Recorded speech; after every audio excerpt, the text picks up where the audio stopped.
देखिए आज हम 10वें क्लास में इस वीडियो में क्लास 10 इस वीडियो में lesson 4 poem to the cuckoo के बारे में पढ़ेंगे, चर्चा करेंगे।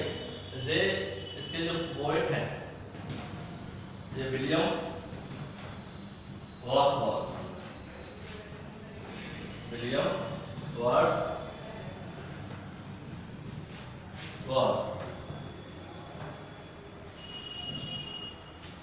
इनका जो जन्म जो हुआ था 1770 में पैदा हुए थे और 1850 में एक्सपायर खत्म हो गए। ये प्रकृति प्रेमी कवि थे। उन्होंने प्रकृति के ऊपर कई कविताएं लिखी और में से एक पोएम जो कविता मैं आपको बताने जा रहा हूं वो टू द कुकू है, कोयल से कोयल को है। तो यहाँ पर ओ bleach newcomer, I have heard, I hear thee and rejoice. O cuckoo, shall I call thee word? O what a wandering voice. O प्रसन्न नव आगंतक, ओ प्रसन्न नव आगंतुक, नव आगंतुक यानी कि नया आने वाला। मैंने सुना है तुझे आनंदित होकर, एक कुकू एक कोयल, मैंने तुझे आनंदित होकर सुना है कि तुम एक पक्षी हो और एक भटकती हुई आवाज। While I am laying on the grass, tired to false sound I hear from hill to hill, it seems to pass at once far off and near. जब कभी मैं घास के मैदान पर लेटता हूं तो मैं तुझे इस पहाड़ी से उस पहाड़ियों पर तेरी आवाज को गुजरते हुए महसूस करता। कभी तुम दूर जाती हो, कभी तुम पास आती हुई तुम्हारी आवाज प्रतीत होती है। Though bubbling only to the well of sunshine and of flowers, thou bringest up to me a tale of visionary power. कभी तुम्हारी आवाज घाटियों से, फूलों से,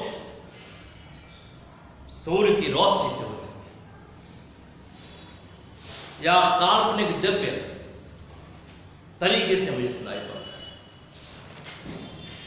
Thrice welcome, darling of the spring, even as thou art to me the word but an invisible thing, a voice, a mystery. तीसरी बार मैं तुम्हारा स्वागत करना चाहता हूं, एक कुकू एक कोयल। मैं तुम्हें बसंत ऋतु की प्रिया कह के संबोधित करना चाहता हूं। बसंत ऋतु की डार्लिंग या प्रिया। तुम कोई पक्षी नहीं हो, एक अदृश्य चीज हो। तुम कोई पक्षी नहीं हो, एक अदृश्य चीज या वस्तु हो और तुम्हारी जो आवाज है वो एक रहस्यमयी आवाज है। कैसी आवाज है? रहस्यमयी आवाज है। The same whom in my school voice stays, I listened to that cry, while made me look at thousands way in bush and tree and sky. मैं अपने वो जमाने के दिन याद करना चाहता हूं जब मैं स्कूल में पढ़ा करता था। कहां करता था? किस जगह? स्कूल में पढ़ा करता था। मुझे वो दिन याद है कि मैं तुम उस समय भी सुनता था। झाड़ियों में, पेड़ों, आसमान में, सब जगह मुझे तुम्हारी ही आवाज सुनाई पड़ती थी। To see thee did I often rove through woods and on the green, and though what still a hope, a love, still long for never see. मैं तुझे ढूंढता रहता था, खोजता रहता था, प्राप्त करने की चाह में। बिना उद्देश्य के मैं इधर से उधर आवाराओं की तरह घूमता रहता था। कभी जंगलों में, कभी हरियाली में, लेकिन तुम मुझे कहीं भी दिखाई नहीं देती। And I can listen to his head can lie upon the plain and listen till I do forget that golden time again. मैं यहाँ तक कि अभी तुम्हें सुनता हूँ, उस जमाने में भी, उस टाइम पे भी सुना करता था, घास के मैदानों में लेटकर, समतल जमीन पर सुना करता था। मैं चाहता हूँ कि वो स्कूल वाला समय जो है वो काश लौट के आ जाए। वो समय दोबारा मैं प्राप्त करना चाहता हूँ, वो समय जो मैं स्कूल में तुम्हारी आवाज को गली पहाड़ों में सुना करता था। Oh blessed but the earth we face again appeared to be an unsubstantial fairy place that is fit home for thee. तुझे धन्यवाद देना चाहता हूं ए पक्षी, तुम इस पृथ्वी की अद्भुत रचना हो। तुम्हें मैं दोबारा देखना चाहूंगा। तुम्हारे लिए ये परियों का लोक जो पृथ्वी, ये तुम्हारे लिए उपयुक्त घर है। तो ये था पाठ, मैंने आपको बता दिया है। ये कविता है, इसके आपको नोट्स पहले ही व्हाट्सएप ग्रुप पर आपको प्रोवाइड करा दिए गए हैं, भेज दिए गए हैं। ये जो कविता जो है विलियम वर्ड्सवर्थ के द्वारा रचित कविता है। इसमें जो हमारे विलियम साहब हैं, उसको ब्लेथ न्यू कुमर कह के पुकारते हैं, यानी कि नव आगंतुक कह के पुकारते हैं, नया आने वाला कह के पुकारते हैं। उसका जो गाना है, उस पक्षी का गाना, उस कुक्कू, उस कोयल का जो गाना है, वो मुग्ध कर देता है। उस आध्यात्मिक आनंद प्राप्त करने के लिए कभी इधर से उधर, उधर से इधर भटकता रहता है, लेकिन उसकी आवाज उसे सुनाई नहीं पड़ती है। वो अपने स्कूल दिनों के आनंद को भी प्राप्त करना चाहता है, जब वो स्कूल में उस आवाज को सुना करता था, लेकिन तब भी वो आवाज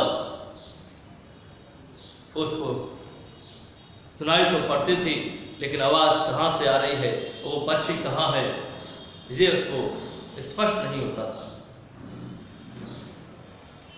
ये हमारे विलियम साहब जो कॉकर माउथ में पैदा हुए थे,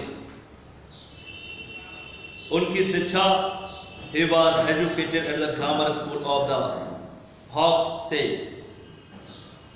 वो व्याकरण का जो स्कूल था हॉक्सेड, वहां से वो पढ़े। उसके बाद सेंट जॉन कॉलेज से पढ़े। कैम्ब्रिज में भी उन्होंने अध्ययन किया। A serious poetic effort and evening ball। उन्होंने एक कविता के रूप में प्रभाव डाला, उसका नाम था एन इवनिंग वॉक, यानी कि शाम के समय घूमने के बारे में बात की जा रही थी। ऐसे उन्होंने बहुत सारे लिखे। Was published when he was 23 years old।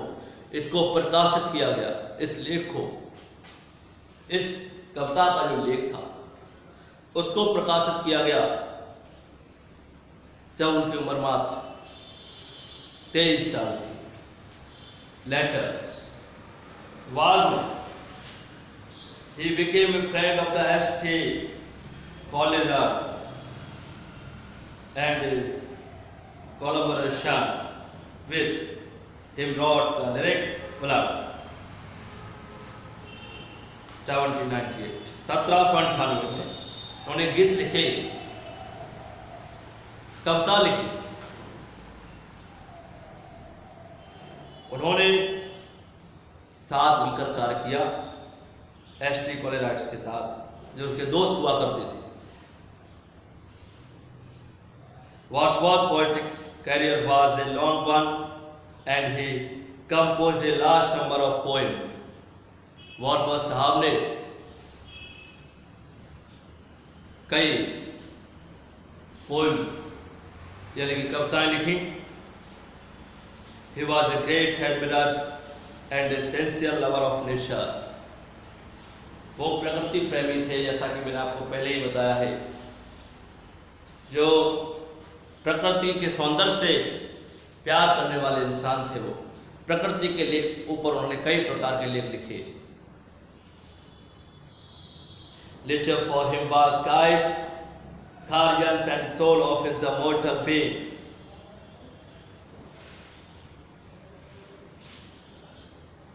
जो आत्मा है, जो नश्वर प्राणी है, उसको सही मार्ग दिखाने के लिए, प्रकृति का जो संबंध बताने के लिए उन्होंने अपना लेख लिखा है. He was a worshipper of nature, है प्रकृति की.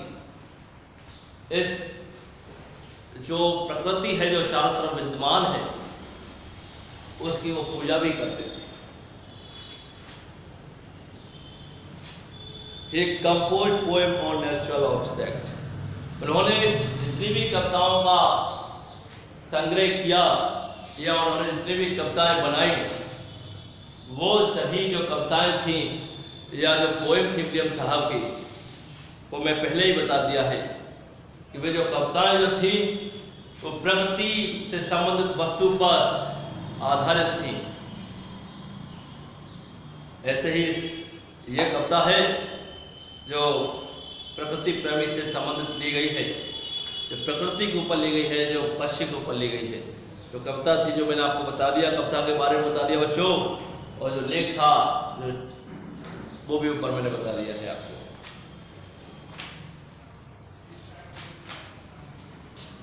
तो इसमें कभी कभी ऐसे प्रश्न पूछे जाते हैं बच्चों. इसके जो पीछे जो प्रश्नोत्तर दिए हैं वो आपके पेपर में या बोर्ड एग्जाम में नहीं पूछे जाते. जो मैंने अभी आपको जो कविता बताई या जो पोएम बताई, उसकी 4 लाइनें दे दी जाती. इन 4 लाइनों से वो प्रश्न पूछे जाते हैं. जैसे कि आपको बताना चाहूंगा कि मैंने आपके लिए ऐसे कोई क्वेश्चन लिखा, पहले भी आपको बता चुका हूं.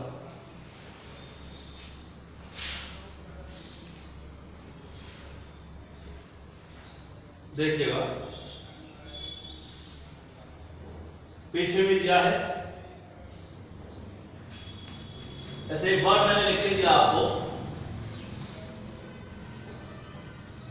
ब्लीच. ब्लीच का क्या बताना है? इसका आपको सिनोनिम्स बताना है. क्या बताना है? सिनोनिम्स, यानी कि पर्यायवाची शब्द, समानार्थी शब्द. तो एक 4 लाइनें शुरू की, 4 लाइनें आप अपनी किताब में देखिए, अपनी किताब में देखिएगा. शुरू की 4 लाइनों में सबसे पहले आपका एक क्वेश्चन होना चाहिए कि जो ब्लीच जो हमने वर्ड लिखा है, आपके जो पेपर क्वेश्चन पेपर में लिख के आया है, वो ब्लीच जो वर्ड 4 लाइनों से आपकी 4 जो पंक्तियां हैं उसमें से मैच कर रहा है कि नहीं कर रहा है. अगर कर रहा है तो उसका आंसर 95% बाहर से दिया जाता है. इसका बेस आपको पता होना चाहिए. ब्लीच का मतलब होता है प्रसन्न या खुशी. तो जाहिर सी बात है ब्लीच तो इसमें क्या है, तो इसका आंसर अपन चाहें तो हैप्पी लिख सकते हैं. क्या लिख सकते हैं? हैप्पी. इसी प्रकार से सिनोनिम्स हो गया. कभी कभी जैसे मैं आपको बताना चाहूंगा कि ऐसे एक वर्ड मैंने आपको दिया फॉर, इसका आपको एंटोनिम बताना है. क्या बताना है? एंटोनिम मतलब विलोम शब्द बताना है. ये सेकंड वाले में से है, सेकंड 4 लाइनों में से. तो मैंने आपको भी बताया कि कभी कभी ऐसी कंडीशन होता आ जाती है कि ऐसे 4-5% की कंडीशन जब दोनों ही आंसर उसमें दिए होते, तो इसका जो आंसर एंटोनिम्स भी दिया है उसका आंसर भी इसमें दिया है. जैसे कि फार का बच्चों नियम होता है, इसमें उसी लाइन में दिया हुआ है. आगे से तो देखिएगा सेकंड पैरा में. तो इस प्रकार से प्रश्न पूछे जाते हैं. कभी कभी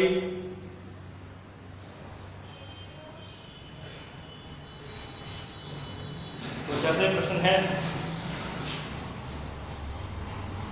जैसे आपको दिया है डिग्री का कोई रूप पूछ लिया जाए, एडजेक्टिव पूछ लिया जाए, वर्ब पूछ लिया जाए।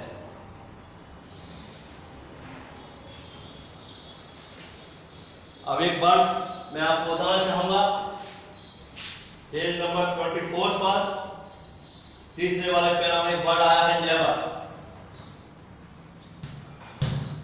इसका आपको हैंड प्रोनाउन बताना है, यानी कि बिलोंग्स। तो दो तरीके से बन सकता है। पहले तो देखेंगे लाइन में लिखा है क्या, लिखा है, तो इसका आंसर आपको बाहर से देना पड़ेगा। तो नेवर का ऑलवेज होता है, या तो अपन इसमें से एन को हटाएंगे तो एवर भी कर सकते हैं।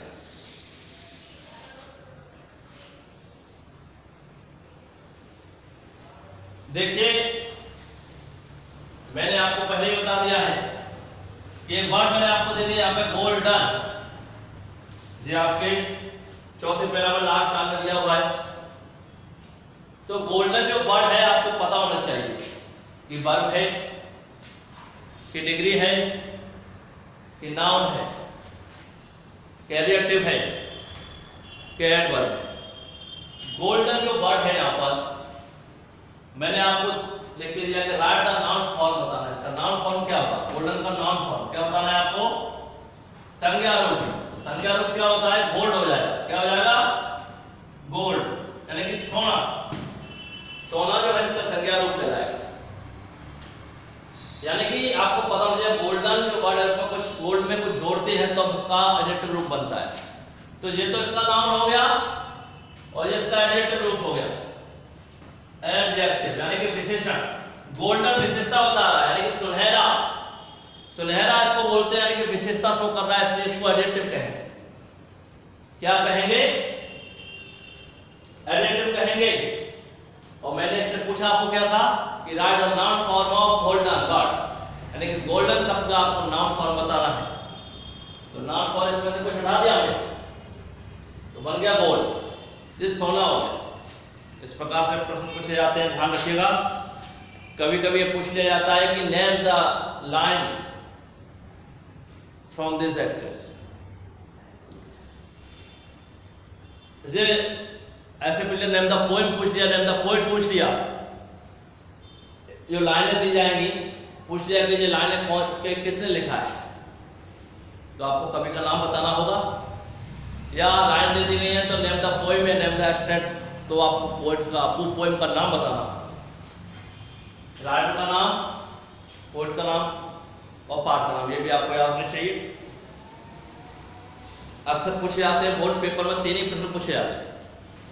पहला ऑब्जेक्टिकल, दूसरा भी ऑब्जेक्टिव और तीसरा लॉन्ग आंसर टाइप का होता है।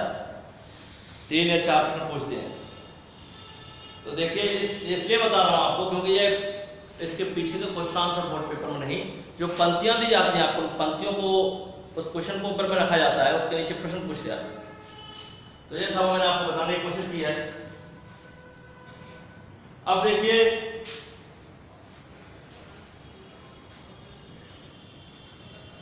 कुछ वर्ड इसमें दिया हुआ है कि मैंने आपको लिए यहाँ पे लिखा, टाइम वर्ड दे दिया मैंने आपको, क्या दे दिया, टाइम दे दिया। तो टाइम को अपन एक तरह से पीरियड भी कह सकते हैं, लेकिन पीरियड का समय भी होता है, काल भी होता है, अंतराल भी होता है। ऐसे बहुत से वर्ड है इसमें। तो मैं आपको बताना चाहूंगा जैसे एक वर्ड और आया कि ब्लेस। ब्लेस जो वर्ड है इसका बोन भी होता है सिनोनिम्स। हाँ देखिए ब्लेस इसमें वर्ड दिया हुआ है, तो ब्लेस के अपन सिनोनिम्स के बारे में बात करें। Synonyms synonym. तो सिनोनिम में अपन क्या करेंगे, समानार्थी या पर्यायवाची सिनोनिम। तो ब्लेस जो वर्ड है इसका गुण भी होता है, तो मैंने आपको यहाँ पर गुण लिख दिया ब्लेस। और लेकिन कभी कभी इसका एंटोनिम पूछ लिया जाता है, एंटोनिम। तो ये तो आपको उसमें दिया हुआ है, तो आपको कर्ष बताना पड़ेगा। क्या होता है कर्ष, CURSE। कर्ष माने अवसाप या अवसाप दे कर्ष। तो ये इस प्रकार के वर्ड भी पूछे जाते हैं। अब कुछ वर्ड हैं, देखो मैं आपको बताना चाहूंगा। इसमें एक वर्ड आता है, जैसे मैंने आपको लिख दिया यहाँ पर बूट। ये बूट्स लिखा है, क्या लिखा है बूट्स। तो बूट्स जो आपको मिलेगा पेज नंबर 24 पर थर्ड पैराग्राफ सेकंड लाइन में दिया हुआ है बूट्स। बूट्स के अर्थ होता है, बूट्स का सिनोनिम आपको बताना है। क्या बताना है, सिनोनिम। तो बूट का सिनोनिम क्या होता है आपको पता होना चाहिए। बूट मतलब वैसे आप लोग समझते हो लकड़ी होता है, पर नहीं, यहाँ पे इसका अर्थ होता है जंगल से होता है। क्या होता है, जंगल से। तो अपन उसको फॉरेस्ट भी लिख सकते हैं। क्या लिख सकते हैं, फॉरेस्ट, FOREST, फॉरेस्ट। ये सिनोनिम खुल गया इसका।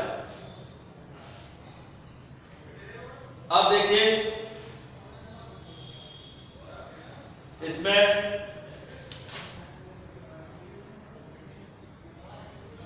इसी प्रकार से बहुत सारे ऐसे वर्ड हैं जो इसके आपको antonym, synonym, degree, adjective, noun ये शो करना पड़ता है, बताना पड़ता है। पेपर में अक्सर ये आते हैं। तो ठीक है, लगभग मैंने आपको बता दिया है। ये ऐसे ही आप प्रैक्टिस कीजिएगा, कोई परेशानी हो तो पूछिएगा। तो ये लेसन आपका पूर्ण रूप से समाप्त होता है, खत्म होता है ना। और आगे के वीडियो में अगले लेसन के बारे में बात होगी।